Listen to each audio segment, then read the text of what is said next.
이른바 양승태 퀴즈로 분류되는 유해용 전 대법원 수석재판연구관이 1심에서 무죄를 받았지만 형사재판과는 별개로 국회가 사법농단 연루 판사를 탄핵해야 한다는 주장이 나왔습니다. 판사 블랙리스트와 사법농단 사건을 처음 외부에 알린 이탄희 전 판사. 이 전 판사는 사법농단의 본질은 사법 독립을 침해한 헌법 위반이라며 청와대 인사가 재판에 관여하고 재판 당사자들을 농락한 초유의 사건인데도 징계 등 후속 조치는 제대로 이뤄지지 않았다고 지적했습니다. 사실상 20대 국회가 기능이 마비돼 있었잖아요. 그래서 탄핵도 이루어지지 않고 또 사실 대법원장이 굉장히 소극적인 태도로 일관하다 보니까 그래서 결국 남은 게 지금 형사사건밖에 없는 상황이 된 거거든요.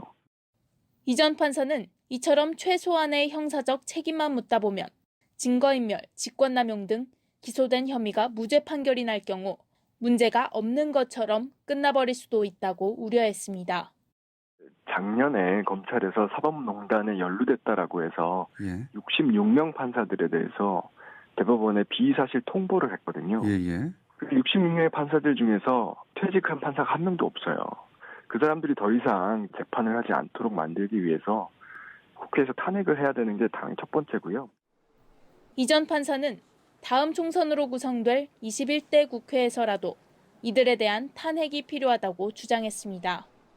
최근 단행된 추미애 법무장관의 검사장 인사에 대해서는 검찰이 정상화되는 과정이라며 긍정평가했습니다. 법률가 조직, 수평적인 조직으로 바꿔가는 과정에서 인사권도 다시 법무부에 돌려주는 것이고 법무부에 있는 검사들도 검찰청으로 돌아가게 만드는 것이고요.